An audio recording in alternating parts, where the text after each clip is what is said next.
যিনি আজকে আমাদেরকে আজকের এই জুমার দিন এই পবিত্র মাসে পবিত্র দিনে আমাদেরকে আসার তৌফিক প্রদান করেছেন।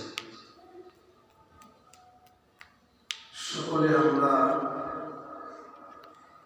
কালিমা রেখে যেতে চাই উচ্চ আওয়াজ